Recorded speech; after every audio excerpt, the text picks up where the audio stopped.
안녕하십니까. 토마토 투자 클럽 최배운 전문가입니다. 수요일 날 신의 한 수 시작하겠습니다. 오늘 여러분들 시장을 보시면서 시작할 때는 기대가 컸었는데 끝날 때 보니까 많이 좀 당황스러웠죠. 그냥 아침에 6% 정도 지수가 올라가다가 오후 1시 반부터 시작해서 2시경에 또 급락을 했습니다.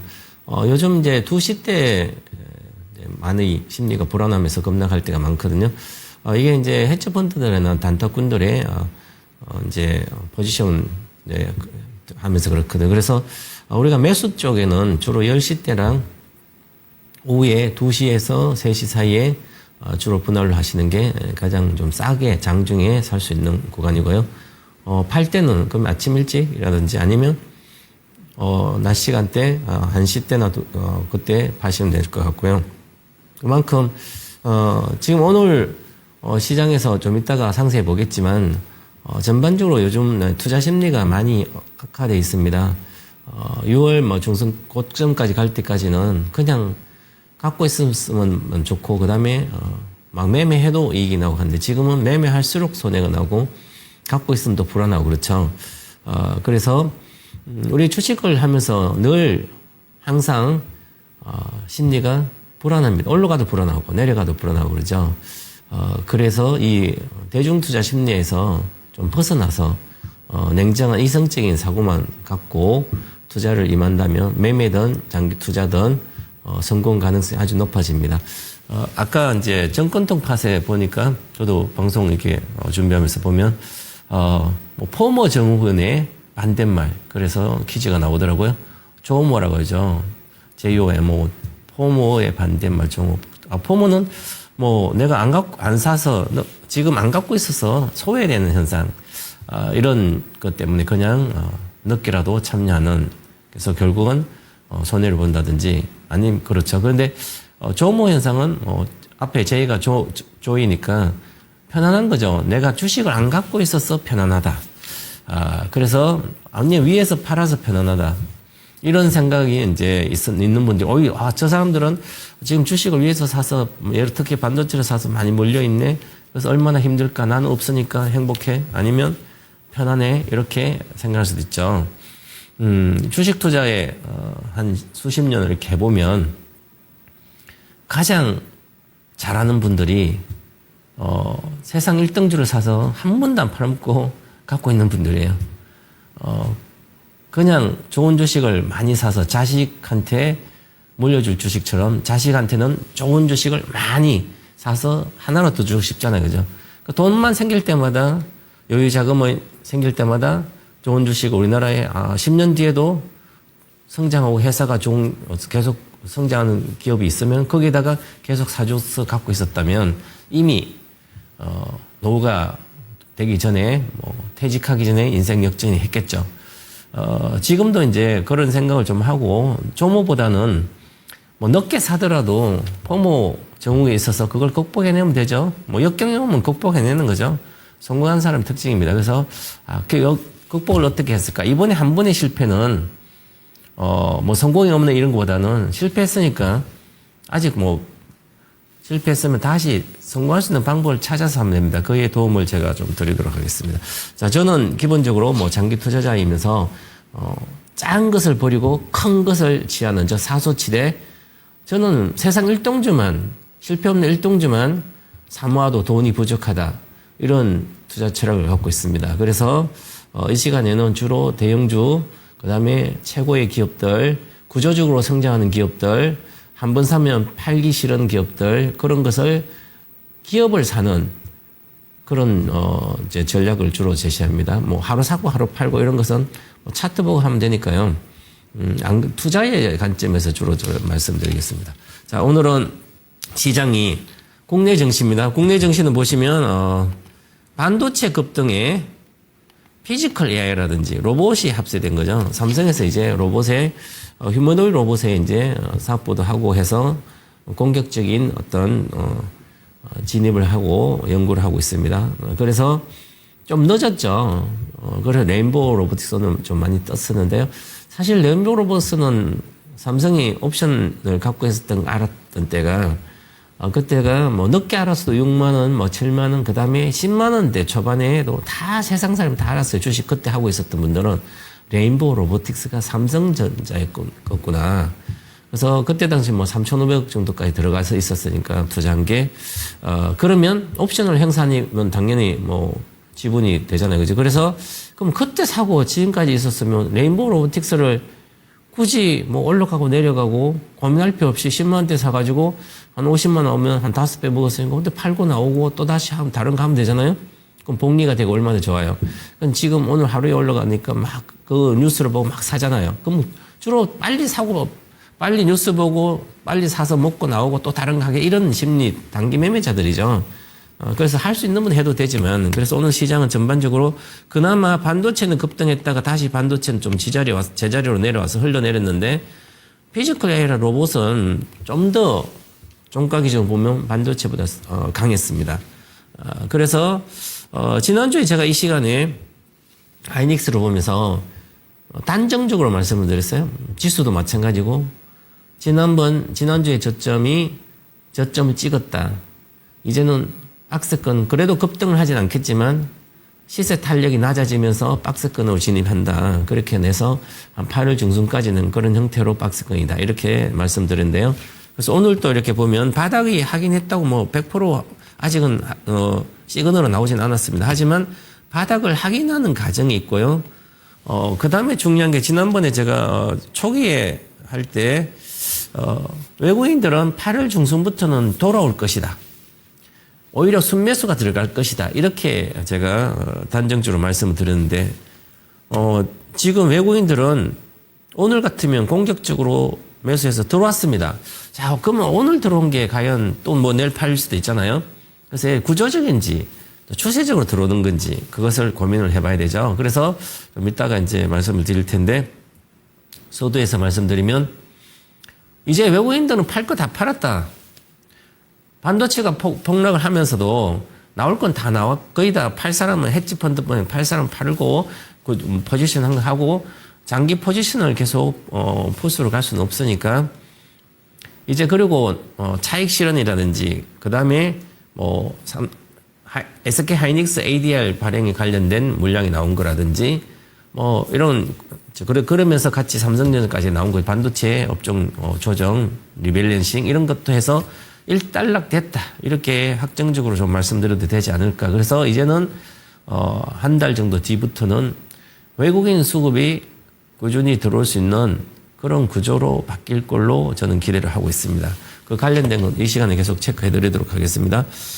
그래서 먼저 수급도 같이 보면서 차트로 뭐 기술적 차트까지 같이 봐드리겠습니다.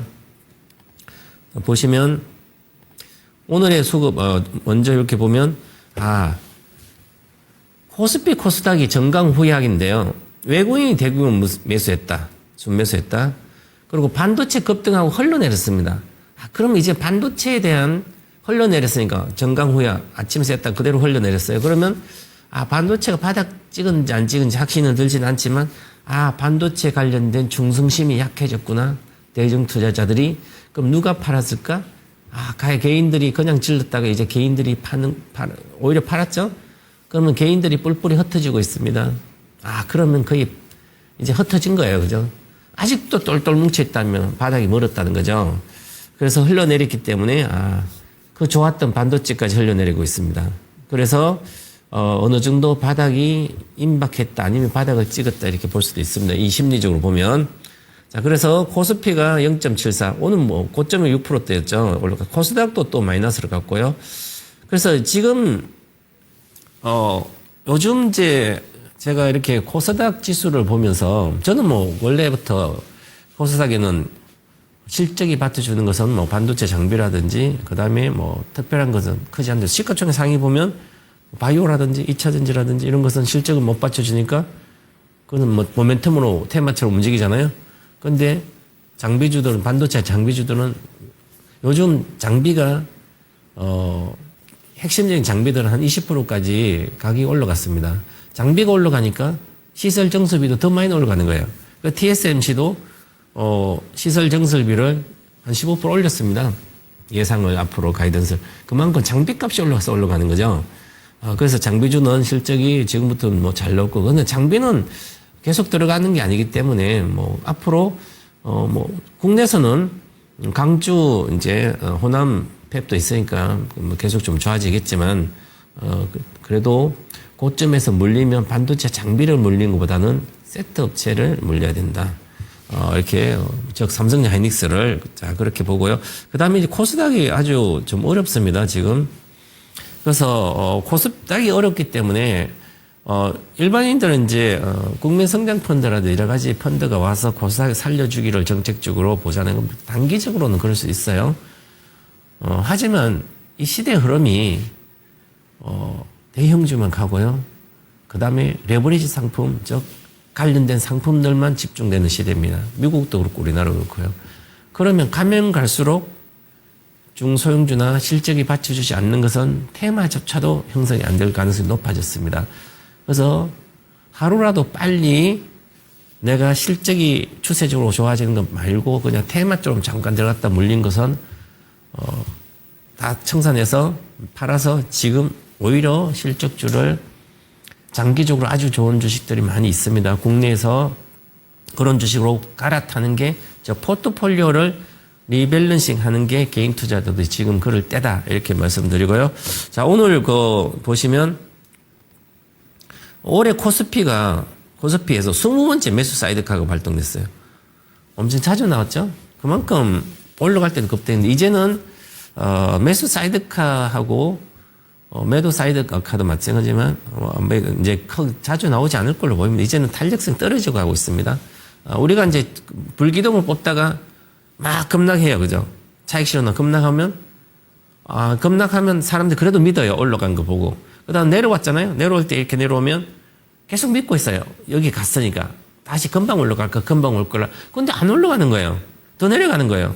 그래서 결국은 힘들고, 실망하고, 포기하고, 그렇게 되는 거죠.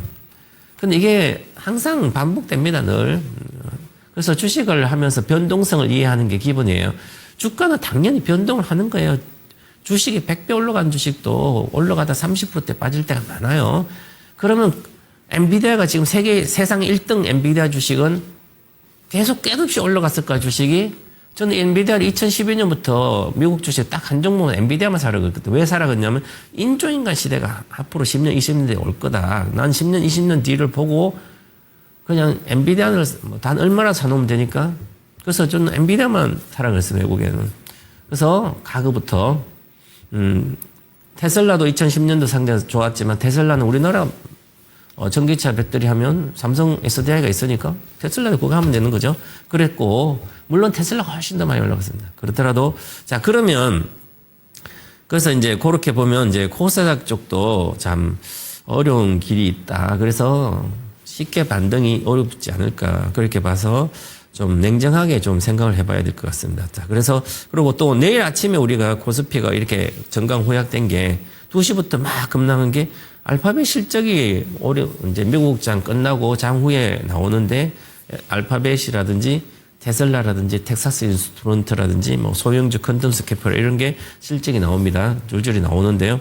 그리고 30일 날은 메타 플랫폼서도 나오고 그래서 이달 말까지 이런 빅테크 기업들의 실적이 나오면 그걸 확인하고 이제 전체적으로 좀 시장의 방향을 잡을 걸로 보입니다.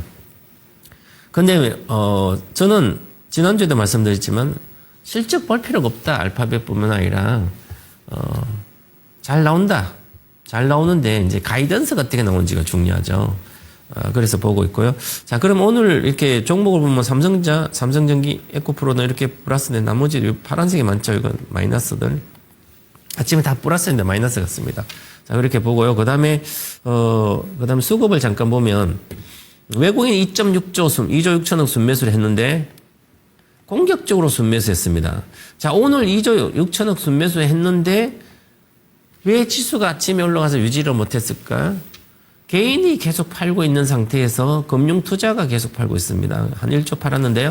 이 금융투자가 판다는 것은 좀 ETF에서 판 거죠. 그래서 요즘 지난번 9,300까지 갈 때는 5월달까지 6월 초까지 이렇게 갈 때는 ETF 자금들이 중장기 자금인 성격을 띄었습니다. 그래서 ETF 자금들이 지수를 밀어 올리는데 오히려 플러스 영향을 줬거든요. 근데 지금은 오히려 ETF 자금들이 단기성으로 바뀌었습니다. 이번에 급락하면서. 그래서 이게 신뢰가 중성심이 약해지고 신뢰가 깨져서 그런 거죠. 신뢰란 것은 주가가 계속 올라간다는 이 신뢰가 깨졌다는 거예요. 이번에 내려가면 충격을 받은 쇼크를 먹은 거죠. 이번에 올해 작년부터 해서 특히 올해 3월 이후에 주식을 4월부터 급등했으니까 계좌가 막 불어나고 돈이 막 벌었던 사람들은 거기 다 토해낸 시기니까 이제는 신뢰를 하지 않아요. 그죠? 충성심도 약해졌고 국내 주식에 대한 마찬가지. 반도체 그렇게 잘 가던 하이닉스나 삼성전자도 이제는 사람들이 신뢰를 하지 않아요. 위험하다고 생각하는 거죠. 그래서 이 ETF 관련된 자금들이 이제 줄고 있지만 8월 달 이후에서는 이제 뭐 여러 가지 개선책도 나와서 그 이후는 많이 거래도 줄 걸로 보여요. 그러면서 충성심도 약해지기 때문에 전반적으로 시장이 탄력성이 떨어져 있을 거다. 이렇게 봐야 됩니다. 그래서 이 금융 투자가 오히려 플러스 났을 때 외국인이 살 때 오히려 팔고 있습니다. 개인들도 하고. 개인들이 왜 지금 이렇게 내려왔을 때 팔까? 그러면 물론 파는 게 이익을 과거 사서 이익 나눈 게 있지만 손절도 있고 아니 본전이 와서 하고 그래서 하고 그 다음에 특히 우리가 이제 요번에 6월 23일부터 18일 23일부터인가 그때 장중에 폭락을 시켰던 게 있는데 이 사모 펀드 쪽에서 폭락을 시켰습니다. 제가 그날 보고 있었기 때문에 1조 5천 이상을 한 번에 탁탁탁 나오더라고요. 그래서 그 다음에 다시 며칠 동안 올라갔어요. 그때 얘들이 실패한 줄 알았더니 아니었어요. 그 팔았던 자금들이 수익을 내고 나오고 오히려 그때부터 그게 신호로 뭔가 큰 자금들이 청산이 들어간 거죠. 그래서 그때 가격 쇼크가 일어나면서 올라오면서 다시 추세가 온다. 그래서 이제 빠진 건데 오늘 또 그럼 2,574억에 팔았어요. 근데 최근에 6월 12일부터 지난 동시만기 또 1조 6천억인데 이게 계속 사진은 올라가면 또 팔았다가 계속 이 헤지펀드들이 지금 작년부터 우리나라 헤지펀드들이 전부 다 죽었습니다. 수익도 못 내고. 그리고 지금 미국에도 마찬가지지만 미국도 2012년부터 끊임없이 올라왔거든요. 빅테크 회사들이 추세적으로 2022년도 빼고. 그래서 글로벌 이 헤지펀드들이 대다수 망했습니다. 근데 주가 가격이 많이 올랐으니까 특히 우리나라는 단기에 올라서 다시 헤지펀드들이 지금 활개를 치려고 그러는데 쉬운 게 아니에요. 그죠? 그래서 실적이 받쳐주고 있을 때는 결국은 실적이 우상향을 하면 헤지펀드들은 다 죽습니다. 결국은. 그런데 과거의 우리나라는 반도체가 사이클, 시크리컬 산업이었기 때문에 이 헤지펀드들이 이렇게 많이 올라서 팔아서 항상 성공하고 돈 벌고 나갔거든요. 그래서 이번에도 그럴 좀 들어온 헤지펀드 좀 있을 걸로, 여러 개 있을 걸로 보입니다. 그래서, 요게, 우리가 중요한 것은 지금 이렇게 얼마 되지 않아요, 금액은. 뭐, 2, 3조도 안 되는데, 이것을 그냥 받아버리면 가장 좋은데 받을 데가 없어요. 개인들은 이미 ETF 자금뿐만 아니라 순매수가 들어오지 않고 있고, 그 다음에 펀드도 마찬가지고요. 이미 공모 펀드도 유명무실한 상태고, 그러면 개인들이 별로 겁이 나서 이제 두려워서 받쳐주지 못하기 때문에 장이 탄력성이 확실히 떨어지는 거죠. 그러면 여기서 다시 지수가 가려면 새로운 투자 주체가 있어야 되죠. 순매수 세력. 그럼 누구일까? 그게 외국인이 받쳐줘야 됩니다. 근데 외국인은 지금은 이렇게 사도 주가가 올라가지 않아요. 금방. 외국인이 매일 2조씩 사더라도 한 달 내도록 사도 지금 얼마 전에 사상 고점을 돌파해서 바로 가지 않습니다. 왜냐하면 이 외국인들 공격주의로 사는 게 아니기 때문에 그냥 좋은 것도 이렇게 사놓고 있습니다. 그럼 시간이 걸려요. 그래서 우리가 특히 이 수급을 할 때 외국인들은 한 1년 정도 보고 산다 이렇게 생각하면 되고요. 그 다음에 우리 기관들은 한 6개월 정도를, 길면 6개월이에요. 물론 개인들은 여러 다양한 있죠. 이렇게 보고 가야 됩니다. 그래서 보고, 그러면 수급이 외국인 들어왔으니까 요즘 최근 들어 한번 차트 보고 가겠습니다. 차트로 보시면 최근에 7월 달에 이렇게 누적으로 7월 달 들어왔을 때는 7월 1일부터 보면 6월 10일부터 32조를 외국인들 팔았는데요. 7월부터 8조 6천억 팔았죠. 오늘 2조 6천억 사면 거의 한 11조에서 갑자기 이렇게. 그래서 앞으로 다음 주가 남아있는데 이게 외국인 이 7월 달에 판 게 많이 줄어들 걸로 보입니다. 그래서 8월 달부터는 저는 한 달로 보면 8월 한 달을 보면 외국인들 순매수 들어갈 걸로 보입니다. 그리고 특히 여기서 왜 이렇게 제가 판단하냐 보면 한번 종목별로 잠깐 보겠습니다. 자, 삼성전자입니다. 지난주에도 잠깐 말씀을 드렸는데 삼성전자 외국인 1조 2천억 샀습니다. 자, 1조 2천억 산 상태에서 1.2조. 그 다음에 보시면 또 여기에서 그러면 여기 삼성전자 1조 2천억 샀는데 금융투자 5,329억 팔고 사모도 700억 일반도 팔고 개인까지 같이 팔았잖아요. 그러면 받아준 역할을 한 거죠. 그래서 그 다음에 중요한 것은 최근 들어서 외국인들이 삼성전자를 7월 9일부터는 안 팔고 있죠. 뭐 5천억 판 적은 순매수하고 있잖아요. 조금씩이라도. 이 얘기는 7월 10일 날 하이닉스 ADR이 미국에서 상장되면서 나갈 자금 미리 나가고 이제부터 그 관련된 자금이 없기 때문에 그러면 그게 이벤트성으로 나갈 게 나고 그다음 하이닉스를 보시면 마찬가지예요. 하이닉스도 7월 13일 이후부터는 뭐 1조 잠깐 나오고 있는 오늘 1조 5천억 가까이 샀습니다. 그래서 ADR 관련된 자금이 나오고 추가적으로 나오고 있지 않고 특히 이제는 외국인들이 특별히 나올 게 없다는 얘기죠. 지금 나오는 것은 하이닉스 사모펀드가 공매도를 치고 있습니다. 아마 공매도일 걸로 보여요. 최근 들어서 한 뭐 거의 9천억 정도 뭐 이렇게. 근데 얘들은 사고 팔고 하니까 계속 그래서 삼성전자는 마찬가지고 이 사모에서 이제 지금 막 사고 팔고 있죠. 그 전에는 6월 중순까지는 이 삼성 하이닉스 공매도가 거의 없었습니다. 이전 공매도가 많이 들어왔다 또 나가기도 하고 이렇게 매매가 이루어지는 거죠. 그만큼 이제 이쪽 세력들 때문에 지수가 좀 약하고 이렇게 내려올 때 더 하락률이 컸다 이렇게 봐야 될 것 같습니다. 그리고 그러면서 뭐 ETF도 같이 영향을 끼치고 그렇습니다. 그리고 한번 기술적 차트 보고 제가 말씀을 드리겠습니다. 전체적인 지수 차트를 보면 오늘 이렇게 시가가 거의 고가에서 연봉이 저가로 빠졌어. 그럼 여기서는 지금 12평선을 항상 주가라는 것은 저는 보는 게 이렇게 검정색, 하늘색 이렇게 있는데 12평선을 안착해줘야만 다시 단기적인 파동이 살아나는 거죠.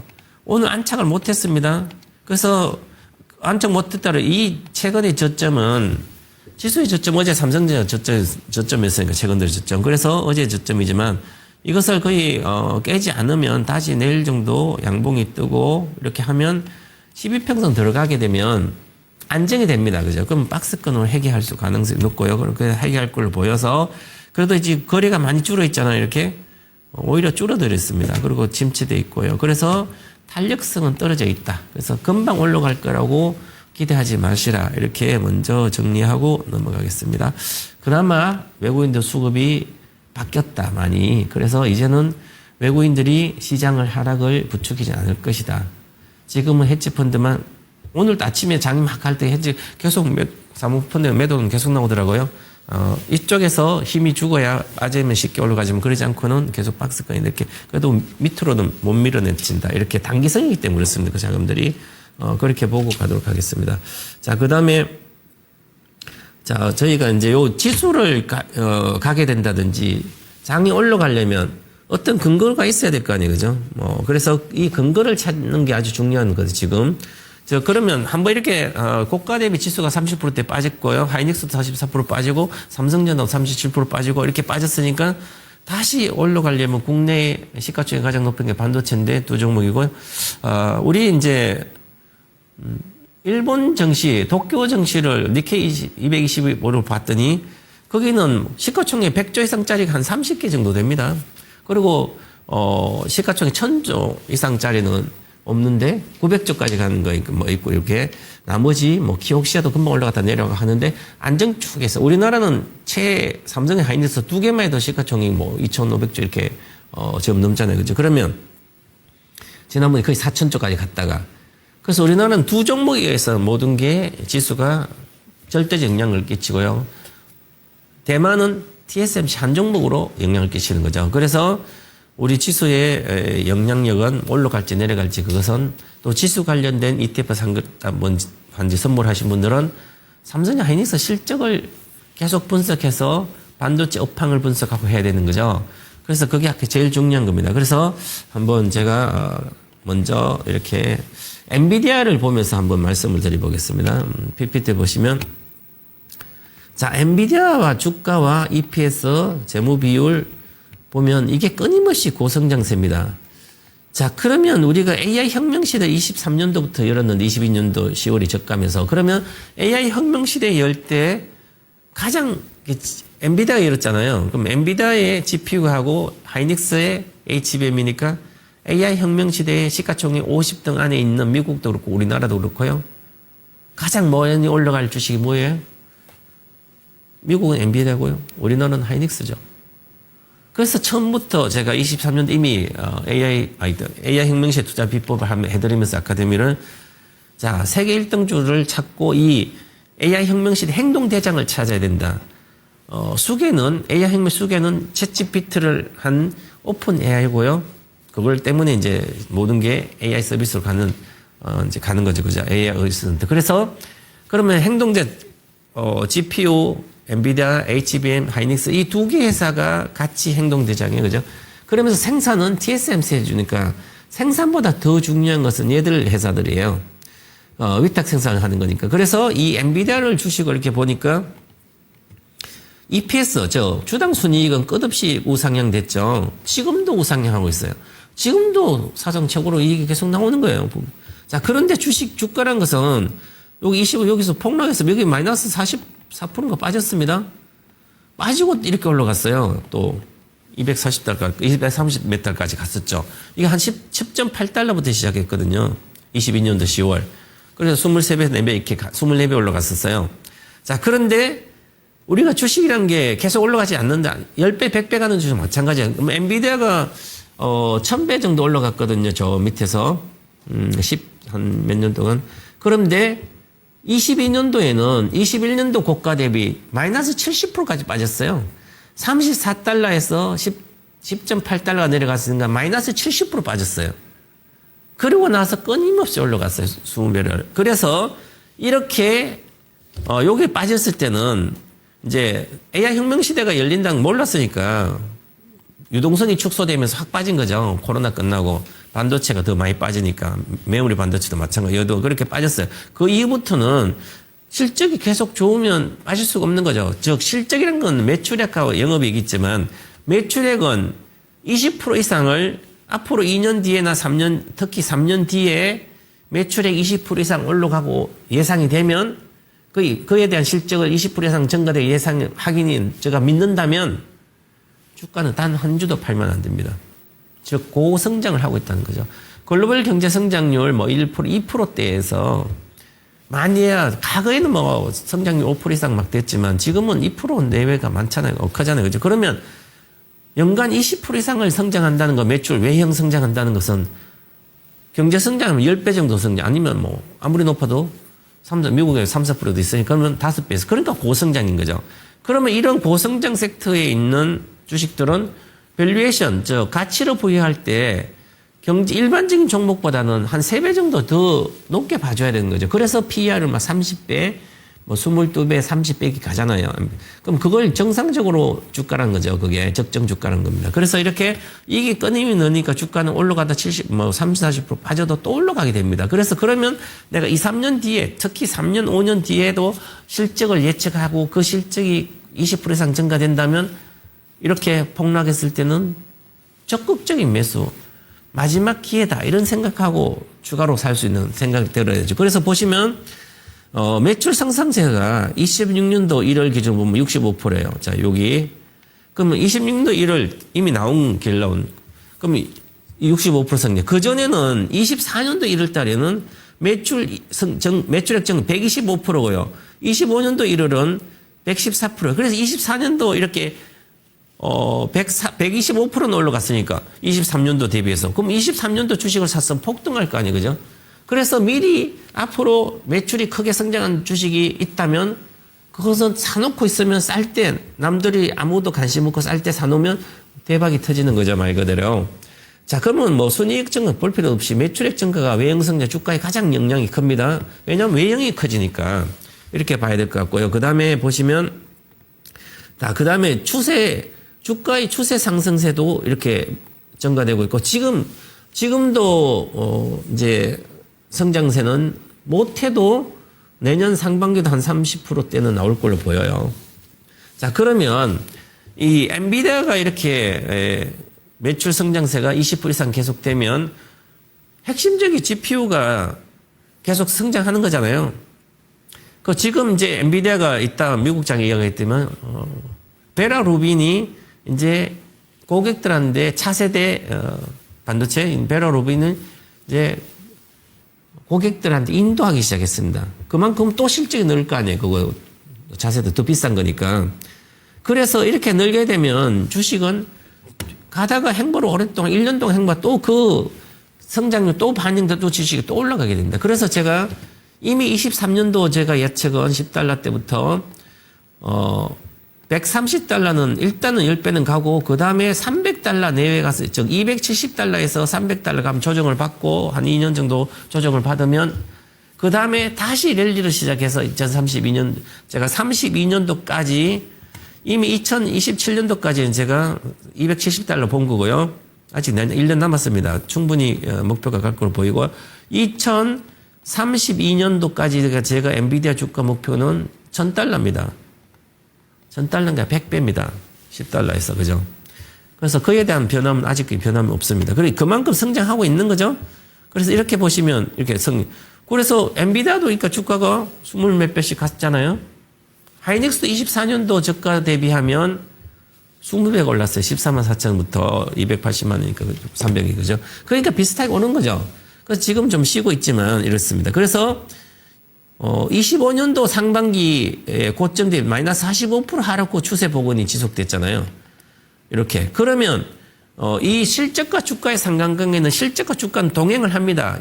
지금 미국 다우 역사상 100년의 역사상 주식시장 역사상 실적이 꾸준히 증가되면 10년, 20년 동안 계속 추세 상승이 갔습니다. 그죠?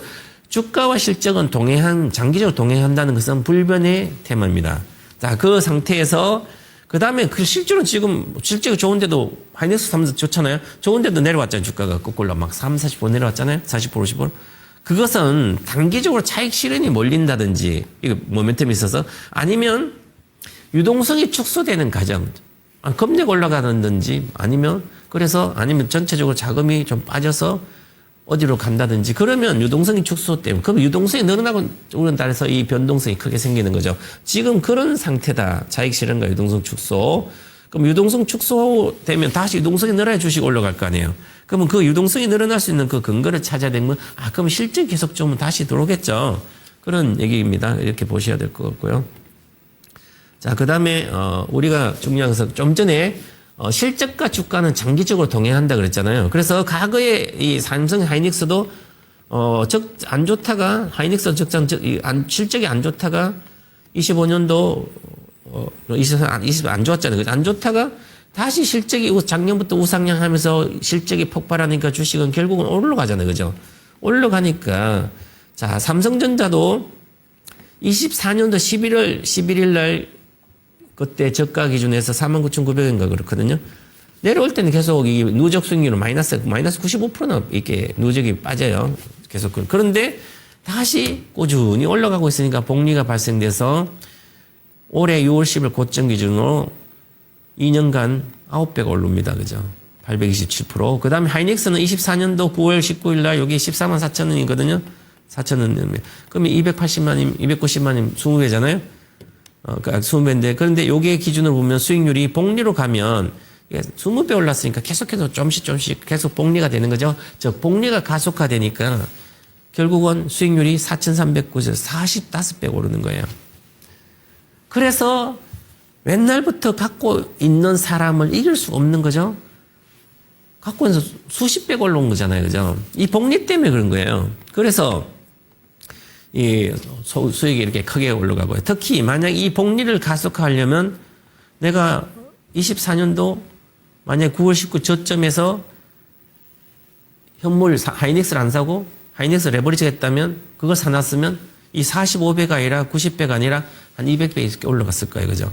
그래서 적은 돈으로 저점을 찾으셔서 저점에서 즉 손절하지 않는 영역에서 내가 할 수 있는 조그만 돈이라도 해놓으면 이 엄청난 수익이 발생되는 거. 그럼 팔아먹지 말아야 되는 거죠.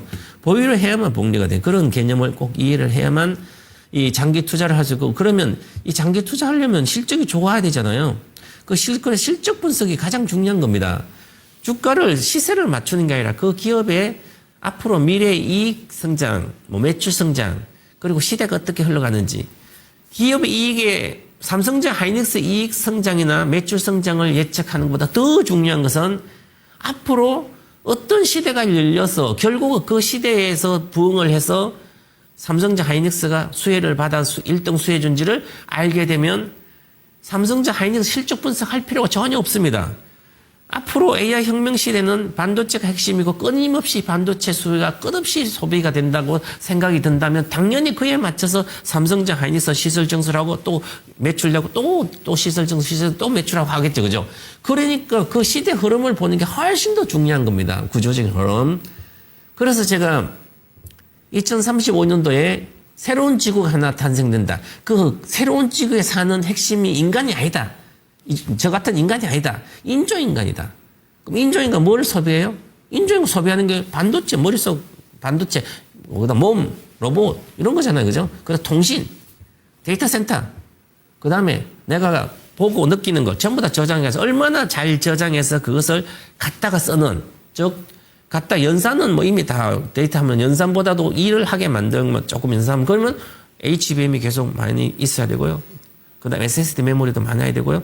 그래서 내가 경험 돌아다니면서 본 거, 세상 다 로봇이 본 것을 다 저장을 해야 됩니다. 그럼 저장한 걸 다시 갖다 써야 되잖아요. 누가 물어보면 내가 이렇게 가자 그러면 새로운 길을 주행을 한다면 걔가 그동안 다 봤던 거 이미지 컷부터 다 저장한 게 있잖아요. 영상 데이터셋 다 저장해서. 그게 데이터센터 통신이 끊기면 뭐 어때? 내 자동차 안에 서버가 있어야 되잖아요. 그래서 자동차 안에 서버가 한 개씩 다 있어야 되는 거죠. 그러니까 이게 자율주행은 기존의 AI 어시스턴트보다 훨씬 더 많은 메모리가 필요하고요. GPU가 많이 필요한 거 아니에요. 이미 학습은 끝났습니다. 그러면 GPU가 1이 필요하면 메모리 3배가 필요해야 되고, 그 다음에 더 중요한 것은 자율주행, 로봇도 자율주행이 돼야만 로봇 시대가 오는 거예요. 인조인간 시대가. 인조인간 뭐 로봇이, 휴머노 로봇이 지원대로 어디 GPU나 GPS나 뭐 데이터 센터에서 기존에 보고 그것만 따라다닐 수 없잖아요. 정해진 길이 아니라 인간처럼 모르는 길도 다니고 산속도 다니려면 스스로 판단하고 해야 되죠. 그러려면 내 몸속에 새로운 서버, 작은 서버들이 성능 좋은 서버가 많아야 되잖아요. 인간도 머리 좋은데 머리는 많이 좋고 학습도 많이 해놨어요. 그죠? 그러면 또 기억력을 더듬어야 되잖아요. 뭔 일을 하려면 경험치를. 그죠? 그러려면 바로 좋은 메모리, 성능 좋은 HBM이라든지 GPU 이런 게 필요한 거예요. 계속. 그래서 이 수요는 끝없이 늘어난다. 이렇게 보면 시대가 그렇다. AI 혁명 시대. 그러면 삼성전자 하이닉스는 장기적 수익률이 좋다는 건 증명이 될 거죠. 그래서 수익률 삼성전자 하이닉스를 가지고 걱정할 일이 없어요. 저는 이렇게 생각합니다. 세상에서 연예인이 뭐 밥 굶을까봐 걱정하는 것은 쓸데없는 걱정이라고 그러잖아요. 삼성전자 하이닉스를 AI 혁명 시대에 앞으로 뭐 공급이 가행돼서 실적이 안 나와가 어쩌고 저쩌고 다 쓸데없는 생각입니다. 앞으로 삼성전자가 지금 지난 분기에 세상에서 1등의 영업이익을 냈는데 엔비디아는 저리 가랄 건 앞으로 30년대에는 삼성전자 하이닉스는. 그러면 우리는 그런 상상을 하면서 지금 이렇게 내려왔을 때 조그만 몇백만이라도 내가 삼성전자 하이닉스 레버리지 딱 사놓고 그냥 보유만 하면 되는 거예요. 그 정도로 그런 생각도 해보라는 얘기로 이렇게 말씀을 드렸습니다. 그 다음에 할 게 많이 빨리 넘어가겠습니다. 자, 그 다음에 반도체 최근 업황이에요. 서버 D램, 현물 고정가 상방 또 시작이다. 행보 또 시작했습니다. 올라가는 게. 고정가는 현물가는 지금 우리가 현물 스팟 가격은 반도체 지금 당장 이렇게 팔고 가져가고 파는 거예요. 그것은 이제 현물은 이렇게 당장은 올라가더라고요. 그러면 고정가는 이제 기존 고객 한 90%가 고정 거래를 하는데 기존 고객들 뭐 하이퍼스케일러라 이런 하잖아요. 그죠? 그러면 이 하는데 요것도 현물이 계속 올라가면 같이 따라가게 되는 거죠. 현물가. 그래서 단계별로 올라가는 거죠. 현물가. 그다음에 한 가다가 이젠 가격이 안 올라갈 거라 생각했어요. 애널리스트도 그렇게 생각하고 있었습니다. 지금. 그런데 7월 중순 또 올라가는 거예요. 이게 현물 가격이. 그러면 이제 고정 가격이 3분기 고정 가격 올라가겠죠? 그래서 왜 올라갈까? 그래서 이 행보하니까 현물 가격. 그래서 메모리 피크아웃이다. 이렇게 생각했는데, 기존의 수요처는 모바일 PC, 지금 AI 혁명 시대에 모바일하고 PC 때문에 모바일 메모리 반도체가 분석해서 앞으로 나쁘네, 좋네. 이런 분석은 정말 레거시. 말 그대로 과거의 구닥다리 같은 분석이에요. 지금 누구도 생각해, 모바일과 PC가 성장합니까? 핸드폰 교체 수요도 별로 없어요. 그죠? 당연히 성장 안 해요. PC 수요? 성장 안 해요. 그 애플이 이제 자기들 핸드폰 만들어 팔라니까 낸도 메모리 구할 데가 없는 거예요. 그죠? 그래서 중국에서 구한다는 거. 이것은 가격 때문에 가격이 비싸서 중국을 싼 게 아니에요. 가격을 비싸게 둬도 못 구합니다. 그러니까 뭐예요? 바로 칩이 물량이 동나서 못 가는 거지 가격이 비싸서 못 가는 게 아니에요. 애플이. 그러면 왜 그럴까? 나 입장에서 삼성자 하이닉스나 마이크론 입장에서는 특히 마이크론 장기 5년 공급 계획이 있으면 그 5년 공급 계획을 누가? 오라클이라든지 메타 플랫폼스라든지 이런 데고 장기 공급 계획 걔들이 먼저 가져간 절반을 생산량의 절반을 가지고 아니면 내가 돈 대줄게 생산비 줄 테니까 너희들이 우리 거 팹을 만들어줘. 지금 이렇게 가고 있잖아요. 그죠? 그러면 이 애플은 기존에는 뭐 어떻게 했어요? 핸드폰 잘 팔릴 때 메모리 반도체 회사에 가격을 후려쳐서 싸게 받아놓고 핸드폰 자기들 수익을 많이 애플은 엄청 벌었잖아요. 그죠? 그때 안 되었으니까 메모리 업체는 내 혼자 번 걸로 계속 시설 증설하는데 부담스러우니까 흑자 났다 막 그랬잖아요. 경기가 안 좋고. 그죠? 그건 이제는 무시해버리는 거죠. 애플은 너희들은 알아서 해. 우리는 하이퍼스케일러, AI 데이터 센터 만들 거기에 급해요. 거기다 걔들은 돈이 많으니까 빅테크 회사들 비싸게도 좋은 품질을 사잖아요. 그럼 거기 먼저 공급하는 거죠. 이런 개념이에요. 그래서 지금 애플은 이미 애플은 망해가고 있습니다. 제가 옛날 18년 애플을 왜 사냐? 이렇게 했잖아요. 핸드폰 팔리냐? 이렇게. 그래서 지금 장기 공급 계약 때문에 하이퍼스케일러 선점하는 거예요. 그죠?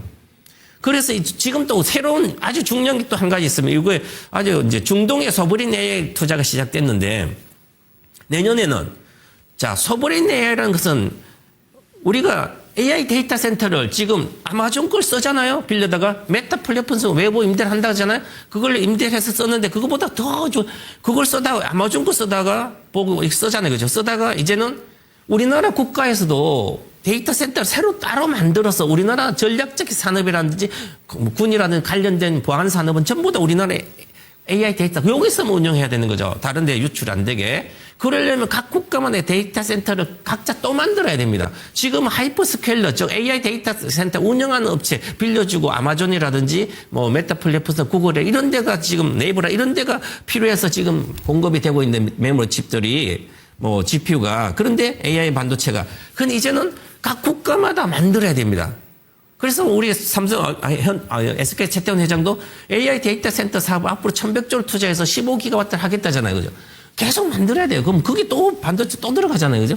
그렇기 때문에 이 칩 공급 내년에 더 심각하고요. 그럼 28년부터 한 20% 물량이 증가되니까 28년도, 29년도 그걸 또 소화도 쉽게 되지만 또 계속 이 공급이 심화될 걸 보는데 서브린 AI라고 또 새로운 각 국가마다 해야 되니까 우리나라도 마찬가지고 그래서 아직도 우리나라도 별로 못 구해서 GPU도 그래서 잘 못하고 있잖아요. 그죠?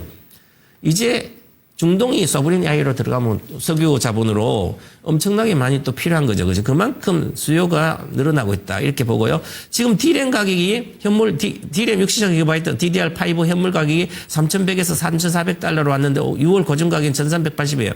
근데 이게 6월 달에 스팟 가격이 한 2,500 정도 됐으니까 여기서 또 올라왔어요. 그죠? 그래 한 20% 정도 올랐는데 20, 30%.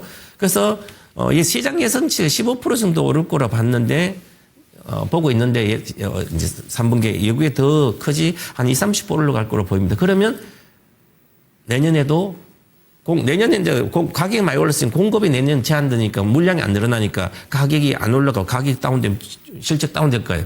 근데 20, 30% 올라가면 아니면 20% 유지하고 있어도 내년에 실적은 20, 30% 간다는 거죠. 그러면 제가 아까 말씀드린 20% 이상 성장한다면 주가는 보유를 해야 됩니다. 주식은. 이렇게 말씀드리고요. 이게 최근에 나온 자료니까 한번 관심 있게 이해를 해야 될 걸로 보입니다. 자, 그래서 하나씩 증거가 나오고 있다. 그래서 이제는 장기 이익의 매출 이익의 가시세 장기 공급 계약도 들어가 있는 상태고요. 그다음에 신규 수요 자율주행을 흐르는 아까 말씀드린 이런 수요가 생기고 있고요. 그다음에 28년부터는 정설이 20, 30% 늘어나서 빠르게 정설이 29년도 30년간 늘어난 게 30년까지는 한 2배 정도 늘어나요, 정설이. 우리뿐만 아니라 뭐, 엔비디아도 그렇죠. 마이크론도 합치면 그럼 2배 내려가는데 그럼 가격이 만약에 반타작 나더라도 이게 변화는 없어요. 그죠? 그럼 가격이 반타작 날 수가 없어요. 왜냐하면 장기 공급 계약도 있는 거 말고도 AI 혁명 수요가 계속 늘어나기 때문에. 그리고 특히 빅테크 회사들이나 국가가 나서서 국가 AI 소브린 AI의 수요가 늘어나기 때문에 국가라든지 중동이라든지 이런 데 빅테크 회사들은 돈이 없어서 못 사는 게 아니죠. 그래서 가격은 다운이 쉽지 않습니다. 먼저 선점이 중요하기 때문에 선점해야 생존하기 때문에 그렇잖아요. 자, 그래서 보시고 그래서 이렇게 보면 우리가 반도체 시설 정설을 추정을 2년간 2배 정도 삼성 하이닉스가 그래서 지금은 이제 넣는 게 한 보면 2년 정도 걸려서 합니다. 삼성전 빠르게 해도 2년이고 그래서 28년도부터 물량이 늘어난다. 그래서 물량 넣는 것은 충분히 소화가 남는데 소화가 안 되더라도 소화가 서브린 AI도 있겠네요. 소화가 되고 남는다. 그리고 그러면 제가 보는 지금 최근에 이 자료 여기는 삼성증권 나온 거라든지 이렇게 보면 삼성전자 영업이익을 보면 가장 좋게 본 기지거든요. 28년도 600조 가까이 되잖아요. 자, 그다음에 하이닉스도 보면 28년도 400조 정도, 한 1000조가 28년 1000조 정도 나오는데 아마 이거보다 더 저는 많이 나올 걸로 보입니다. 오히려. 그래서 이렇게 매출액이 영업이익도 증가되고 매출도 증가된다고 이렇게 긍정적으로 보면 우리가 어떻게 해야 되는지 나오겠죠. 그래서 이렇게 빠질 땐 기회다 이렇게 말씀을 드리고요. 잠깐 미국 증시를 보겠습니다.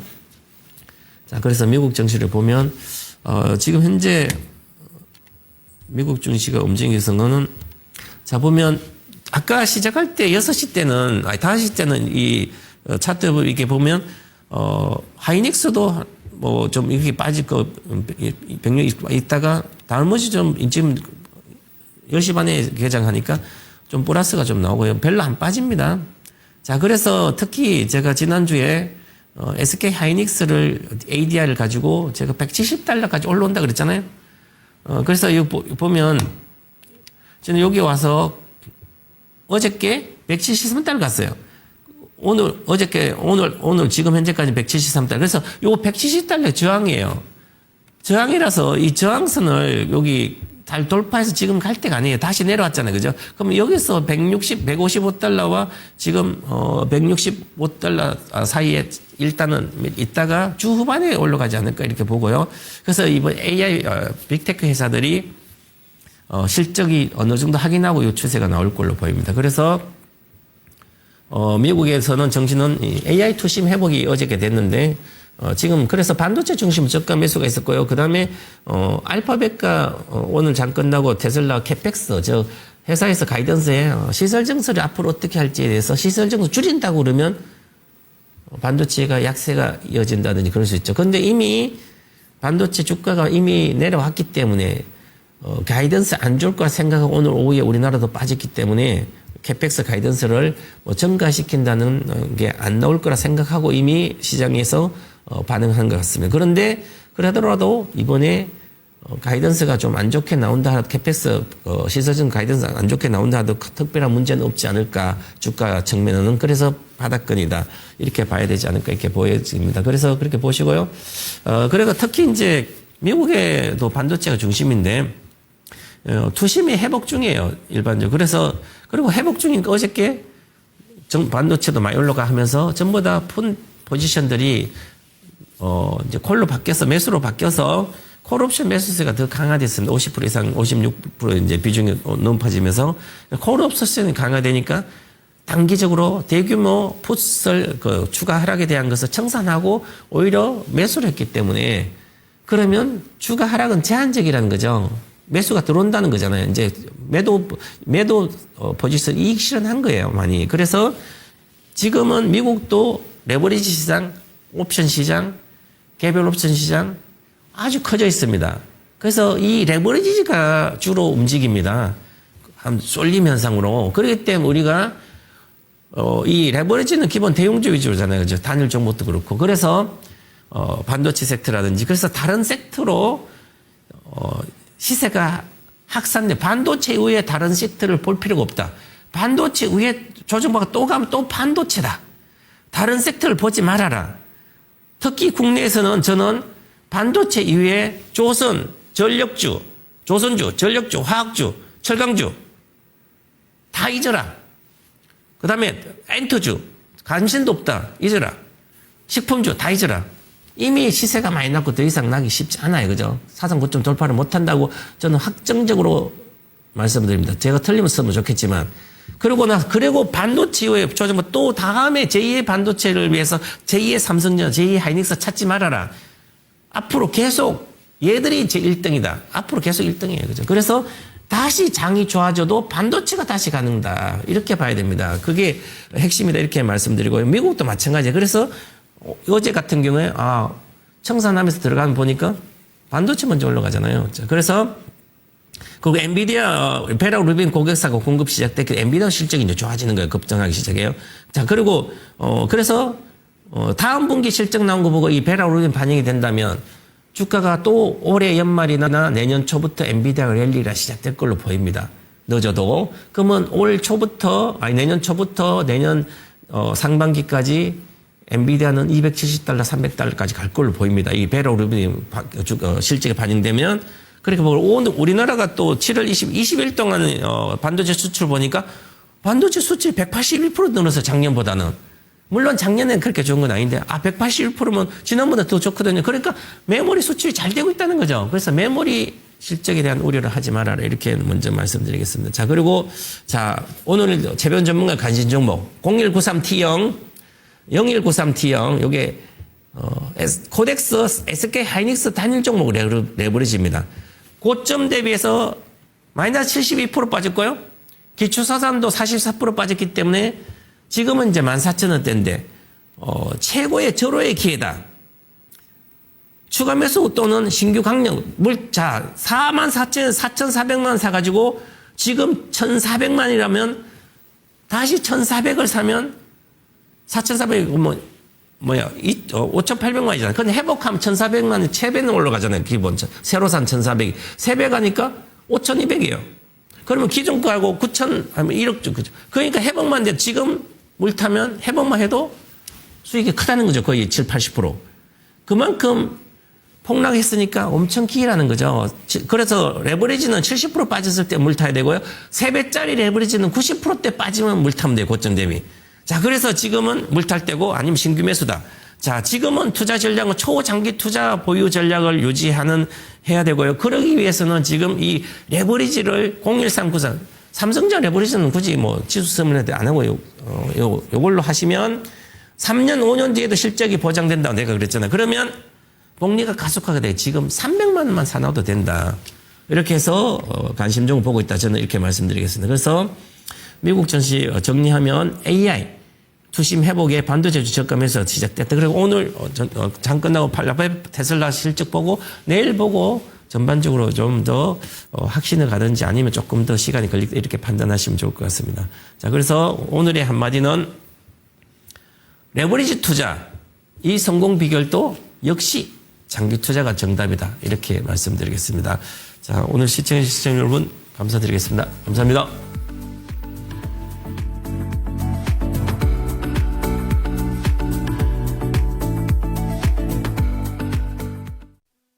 본 방송은 투자 판단을 위한 조언일 뿐 투자 판단과 결과에 대한 책임은 투자자 본인에게 있음을 알려드립니다.